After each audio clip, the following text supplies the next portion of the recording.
So hi guys, thanks for coming to my show. Hey, wait.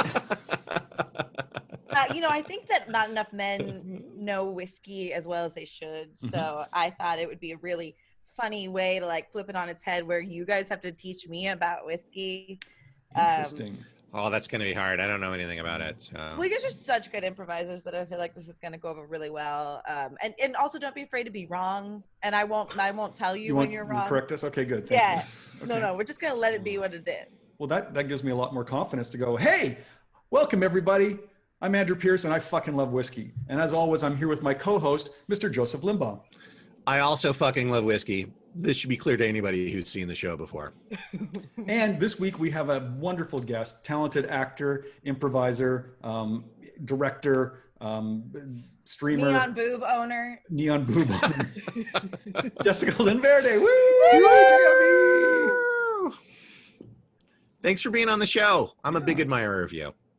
The feeling is mutual. I actually, there was a moment where I had posted 3 different times when I saw that Andrew or you, Joseph, had said, "Oh, I love this show," and I'm like, "Cast me, cast me, cast me." And I'm never. I mean, listen, I can send an email and pitch myself, but it was really not delicate, and so I was like, "They're never gonna ask me." So I think you're doing it through social media, though, so it was kind of like not as direct as just coming out. That's direct. That's direct. If we're following that social media, it is if you're under a certain age, I think it's direct. If you're over a certain age, it's like, are this stuff happening on social media? I guess it is. That's fair. My brother actually a girl just flew out here. She's a supermodel. He met her on Instagram, and now they're exclusively seeing each other. Like, they met. That's how serious Instagram can be. I actually flirted for a good whole month with a Norwegian because of Instagram during this whole COVID thing. It's a life changer. Okay, how about this? Last century. Hold on, this is even more. If you guys don't ask for phone numbers anymore, they ask for your Instagram, and they'll DM you. And if they like your post, then they like you. Interesting. It's really unfortunate. Wow. Yeah, I'm kind of glad that I missed that.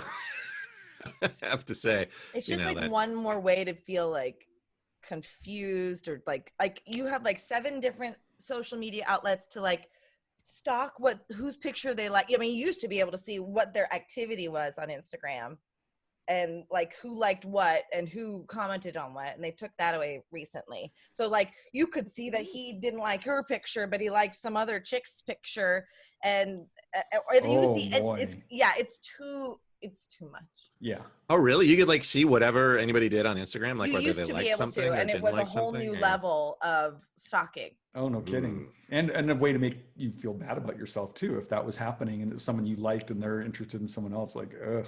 If you're a glutton for punishment, actually, speaking of the same brother, he's 24, and this girl, her name is McKenna. He's breaking the heart of another beautiful girl named McKenna just by dating this. Like, it's the very, I don't know. This world is crazy, and he's the sweetest. Anyway, okay. Anyway, it's not. This is about me, not my brother.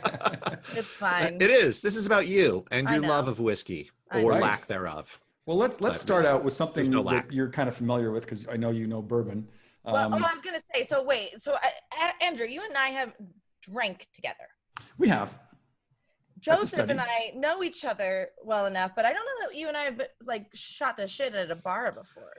Yeah, we have. We've casually drank before. Yeah. We've movied before, and that was fun. Yeah, we've definitely been at bars after shows, I think, for sure. I remember being with you at, what is that? The Fat Dog. That's right. Yeah. I don't consider that a bar, even though it is a bar.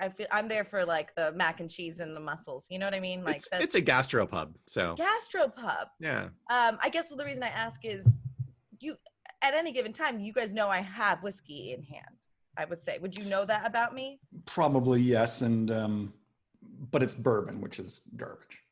Why is it garbage? Oh just because it's made with corn? Okay. Got it. Cool. All right. I mean, I think we get enough corn in America because corn is in literally everything. I think, it's prosecutors made out of corn. Like, you know what I And we mean? can't It's all digest corn. it. So like, what are we doing? You know? Anyway, carry on. Yeah. Well, let's try it. This is Angel's Envy, which is a very nice bourbon. This is an 86 proof Kentucky straight bourbon that is then finished in port wine barrels for up to 6 months. This is batch 70G, bottle 1645 for those doing the math at home. What's 70G? Oh. It's the batch. So they'll take a bunch of casks and put them together into a batch to try and create the same flavor in each bottling that they do. But the batches may taste different. So some people that are really into whiskey like you, Jessica, know that the batch is important to note, because batch 70G might not be as good as 70H, and you really I don't want know that 70H shit. still. That's interesting. Yeah, I know said that at the beginning of the show that you know that, but we could improvise it. And you No, I'm letting you seem like the expert. Oh, I see. Okay, fine. It's interesting to me. Like, Scotch generally has those batch numbers and stuff, but does whiskey have them all the time, or is that like a normal thing for all whiskeys? Because I never have really like if I just go down to this, it has to be like a fancy bourbon, right? Yeah, it's generally the higher end bourbons, but it's starting to become more of a thing that they're doing to let people know what the origin is of the whiskey, to tell that story, to let people know that this is a product made by artisans that has a lot of care and attention to it, and that I think the more you know about the product, the more educated you get about it, the more you can enjoy it.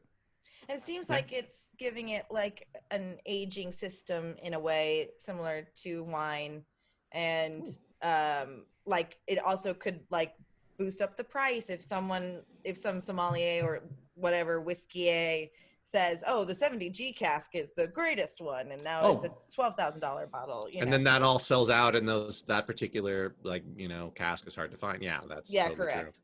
Yeah. Okay, so I want to say initially, nice. the bouquet is very lovely. It's nice. The nose is very. That's what I mean by bouquet, Andrew. I got you. I'm using a synonym. Okay, what am I looking for here? I don't think you're looking specifically for anything. You're just seeing what you find.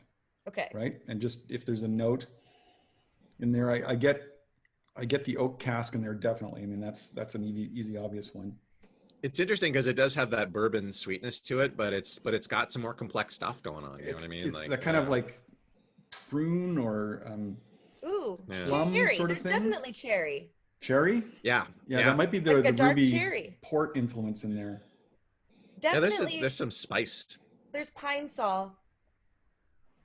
So for me, like if I'm building a house in this bourbon here, then I think this is like a Keebler Elves house. Like it's up in a tree, and there's a bunch of elves that live there, and they're baking cookies. And they're also jarring fruit, I think.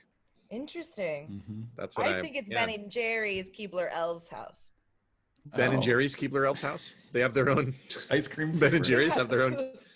The two like brands are secretly merged.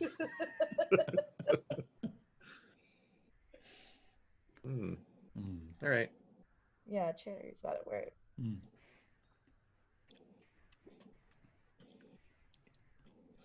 Okay.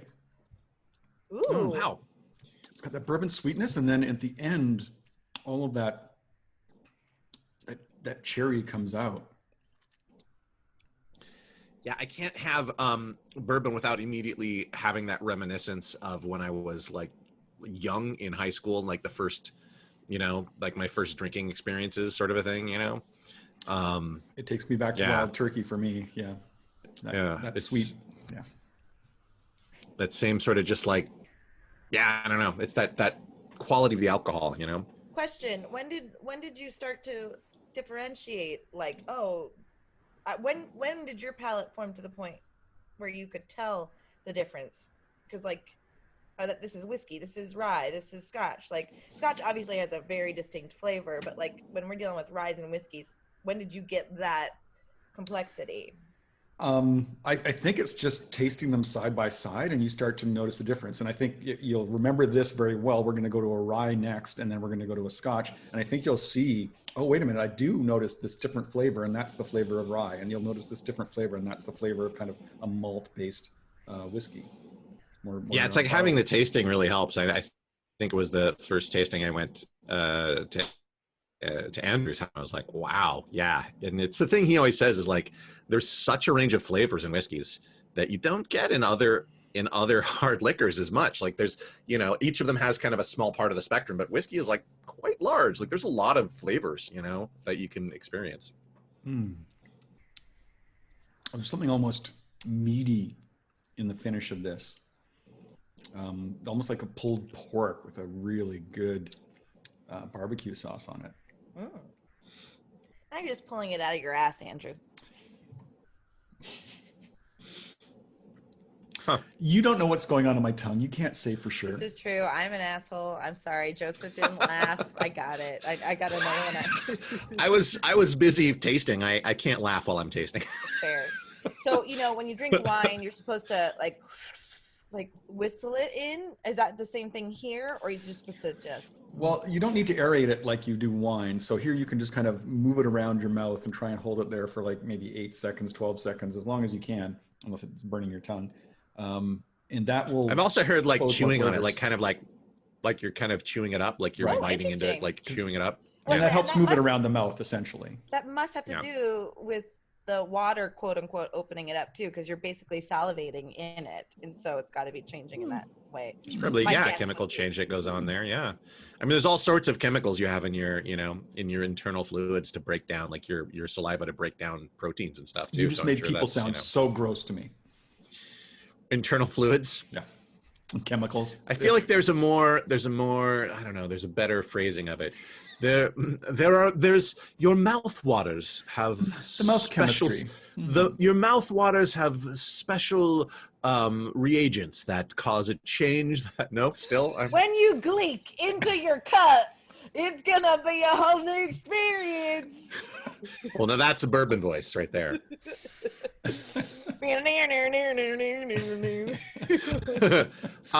Is anybody sciencing this? Are we going to science it? Is that the? I mean, I don't know that it's going to do much, but I gotta science it. I want to science. First of all, I like bourbon, so we're dealing with something Jessica may want. Yep. As opposed to bullet, because that's I'm gonna where science I live. it. I'm going to science it too. Then I'm going to go ahead and do some science. See what happens. Yeah, and I love my whiskey with ice. As we discussed. And so what?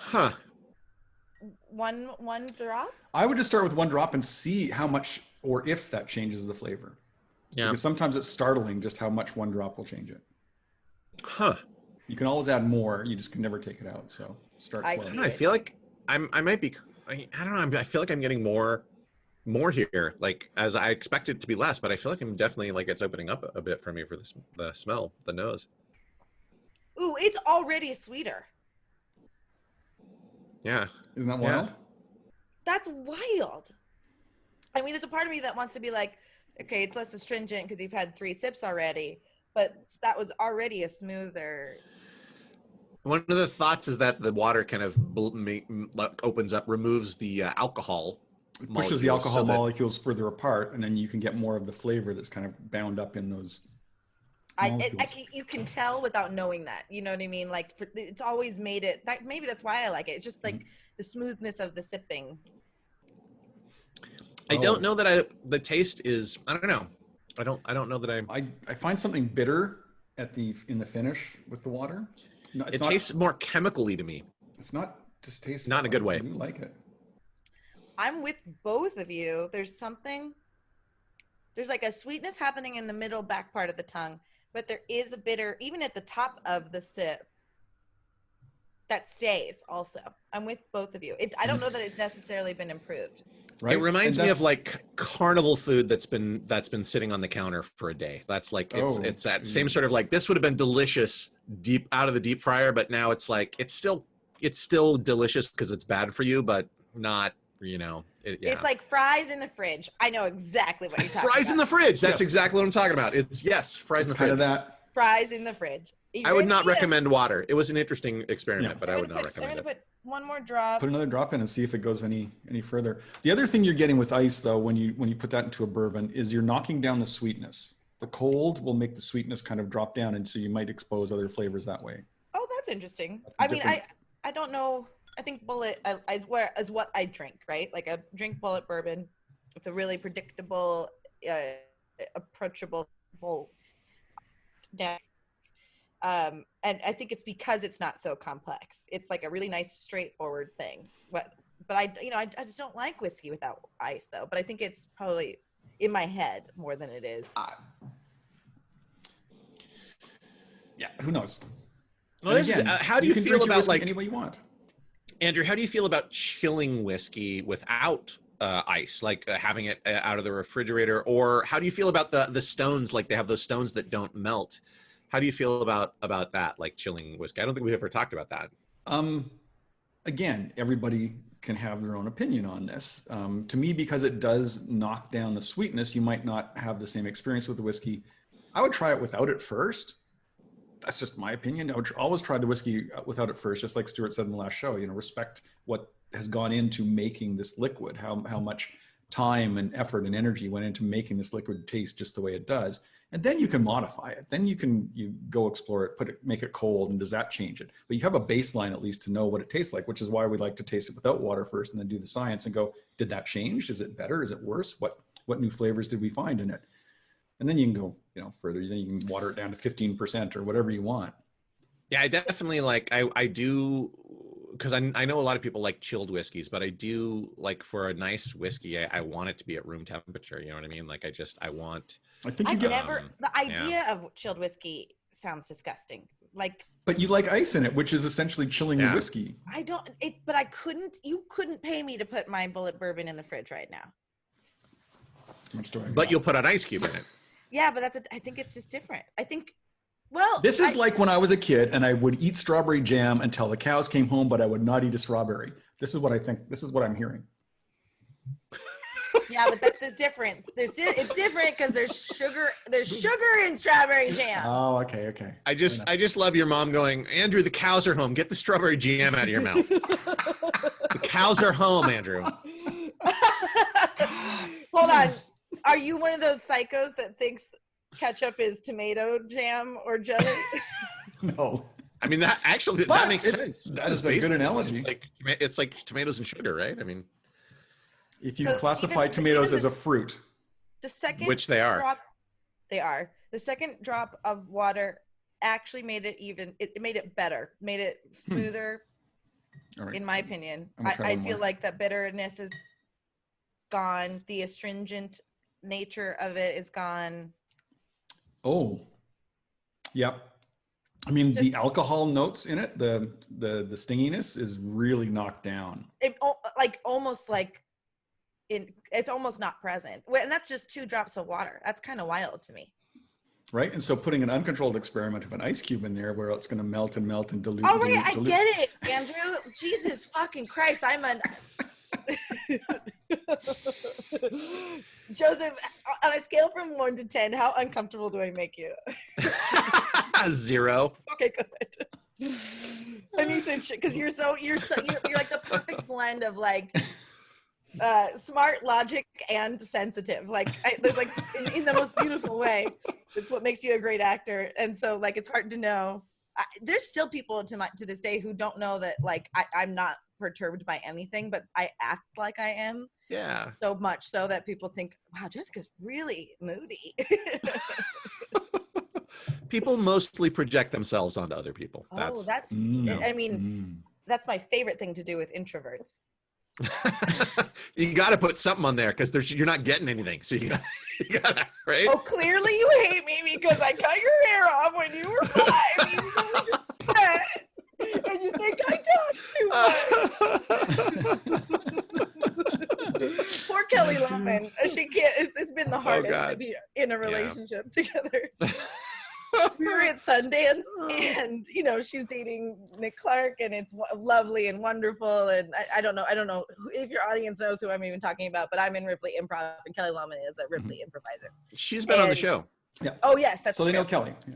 Yeah. You asked her before me. So it's because we like her better. Of course you do. And she's also a more notable whiskey drinker too. She's like Templeton Rye Dry. She likes the peat as well, which made us immediately, want to have her on the show. Because she's older. So she's like walking away from me at the cabin we're renting. I know. She's walking away from me at the cabin we rented at Sundance, and I was like, "You never hang out with me anymore, Kelly." And she turned around, she whipped the most stunned, hurtful face at me I've ever seen, because it's me. I was projecting at her that she never wants to hang out with me, even though I know she's busy. And I went, "That made it worse, didn't it?" She goes, "Yes." Great. Yeah. Why were you at Sundance?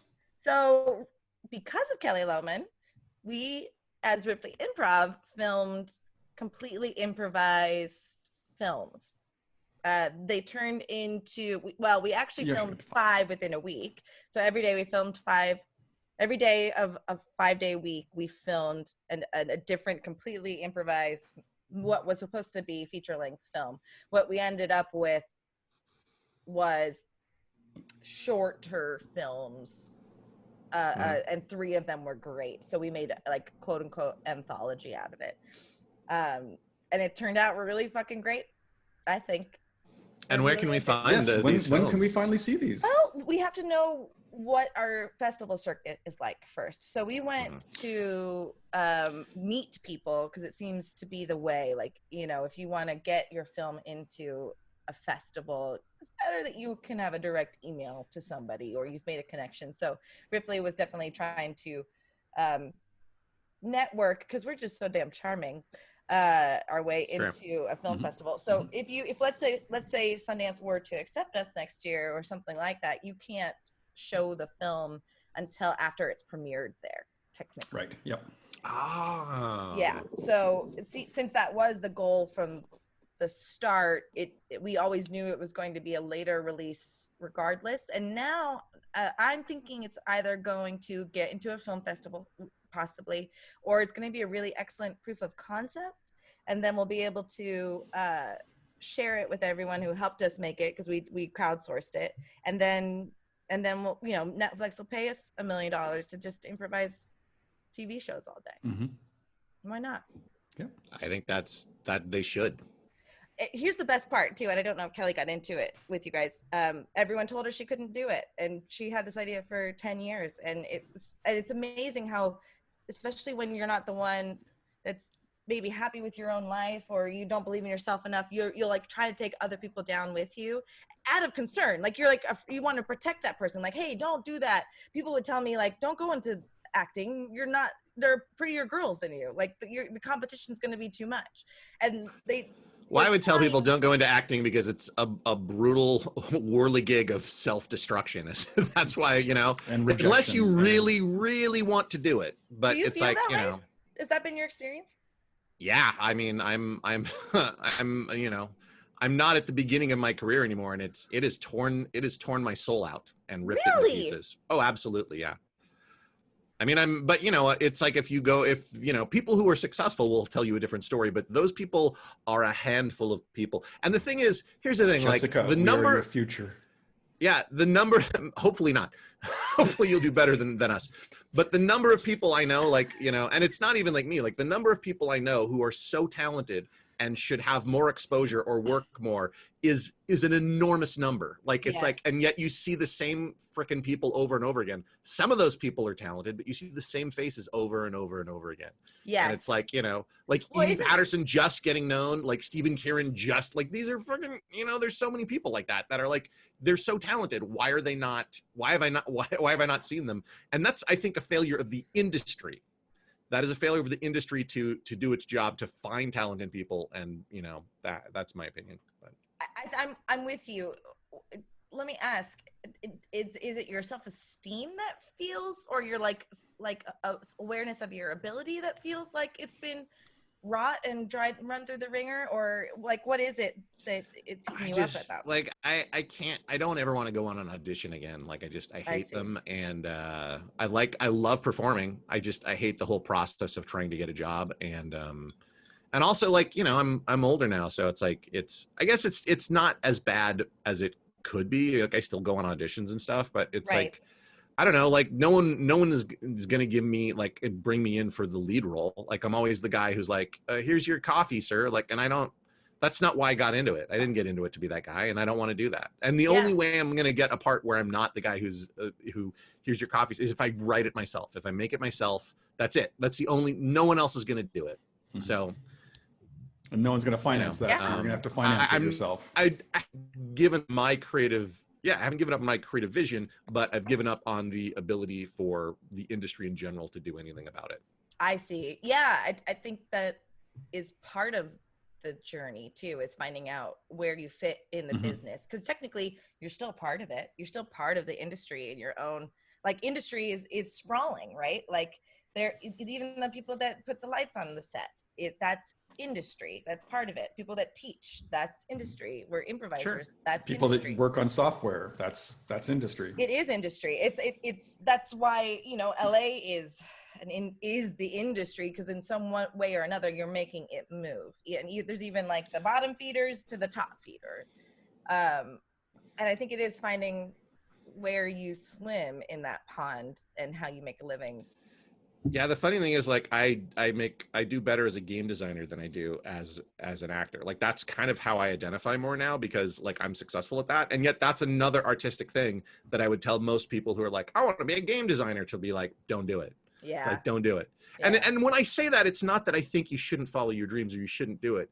It's that, you know, you shouldn't do it unless you really love it. Yeah. If you don't love it, because there are so many people that are like, this looks easy and my job is hard and I want to do that. And it's like, this is all of the artistic things you want to do.